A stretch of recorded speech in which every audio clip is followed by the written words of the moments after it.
Hey, Vikings.com, your announcer Paul Allen, and looky here from Northern Kentucky at Zimmer Ridge Ranch. It is Mike Zimmer. Coach, how you been? Things going well? Yeah, I'm good, Paul. It's raining here today, so I didn't get out much, but it's been good. A little drizzly here in up in the cornfields of Minnesota too, and with the draft having concluded, from a football team standpoint, like Monday on, like what's next now that you have the veterans and the rookies? Well, tomorrow we start our virtual meetings with the players. So we'll have offensive meetings, team meeting, defensive meeting, special teams meeting, and we'll start going over the playbook, go through cut-ups, start teaching them just like we would be if we were in the facility. Are there any different instructions for like playbook study, given they're not there with you and like in meetings and you can kind of tell who's super engaged and not?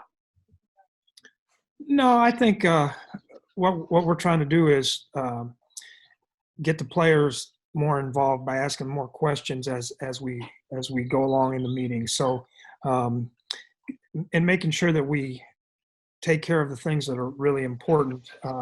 It's not about the fluff right now because of the condensed off season and the virtual part of it. So we're just going to try to really hone in on a lot of specific things.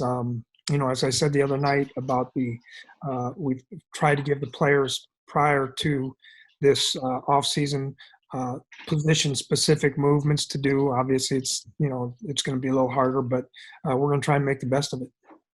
So with the players you guys drafted, not necessarily the college free agents, but from Jefferson to Hinton, overall, what'd you think? Well, first of all, I think Rick and George and Rob did a remarkable job maneuvering throughout the process of the draft. Our IT people, all the people that helped with getting everything set up did a remarkable job.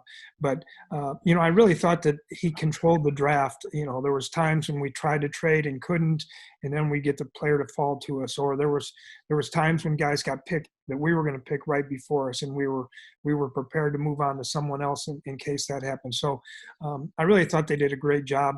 And obviously the scouts and the coaches put a lot of time into it. And we got a lot of 15 guys, I think it was. So I think that gives you the opportunity to hit on a lot more guys. So now the way began Saturday with your defensive line coach and co-defensive coordinator, Andre Patterson, nicknamed Dre. It looked like it was going to start out as the day of Dre. I mean, you start out with DJ Wanham, the defensive end from South Carolina, move into James Lynch, defensive lineman from Baylor. Were those two guys you definitely wanted and got? Well, Andre's pet cat was Wanham. He's been talking about him for quite a while, and he says if we can get him in that specific round, he would jump on the table for him. And then, we had Lynch in big meeting room at the combine, and just loved his attitude. The way he worked himself into being a really good football player. Had 13 and a half sacks, I think it was, his senior year.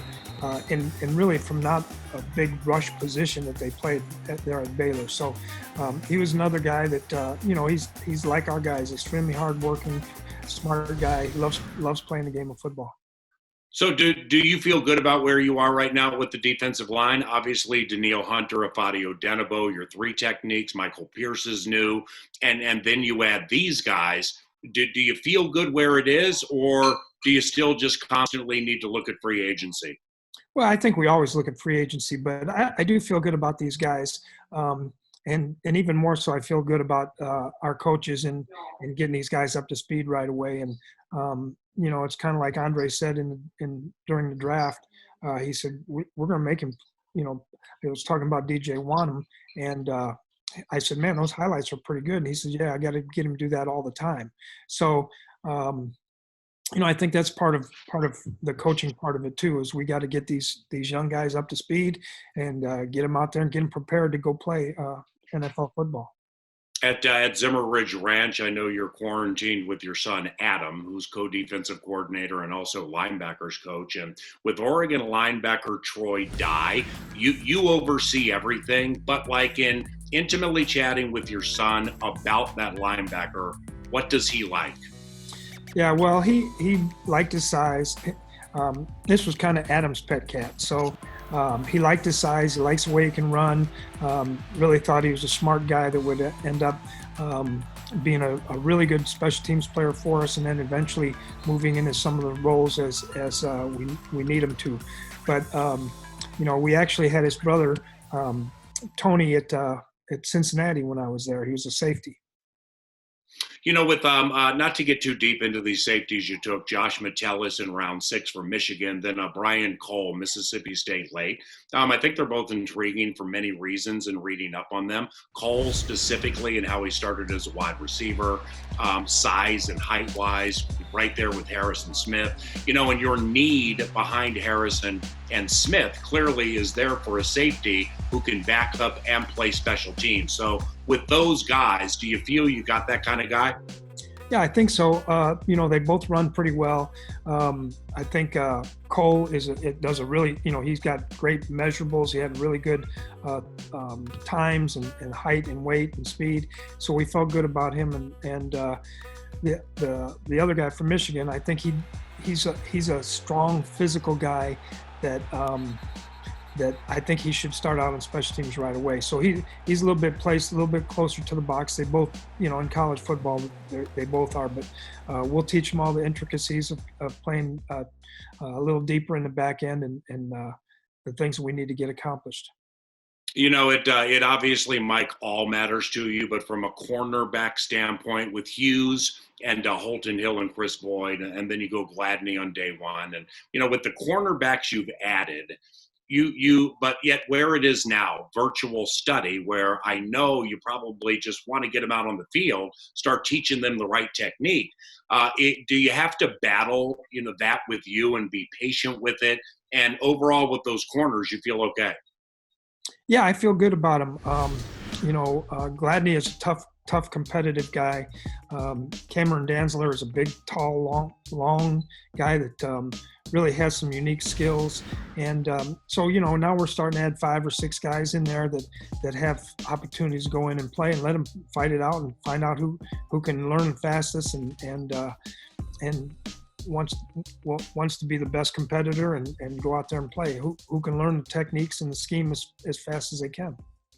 Last one, and thanks for joining us, Coach. Maybe you have inside intel from the NFL that we don't have, but realistically, when you do get these guys on the field and you start walking up and then eventually sprinting to the regular season, realistically, how long do you need everybody on the field to get ready for a regular season?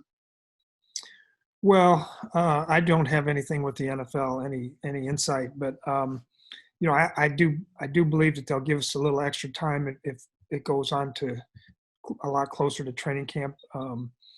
But whatever time they give us, that's what we're going to need. So we're going to figure out a way how to do it.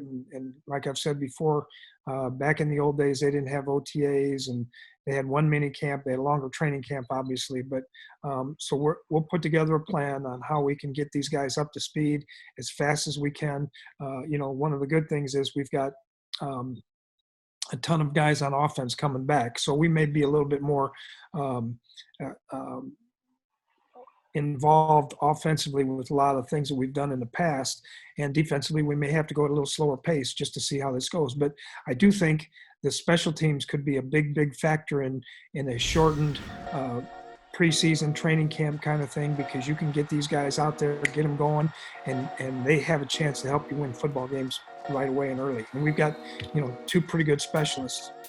What are the plans at Zimmer Ridge Ranch on this Sunday or upcoming this week? Are you going to golf? Are you going to farm? Are you going to hunt? What you going to do at Zimmer Ridge Ranch?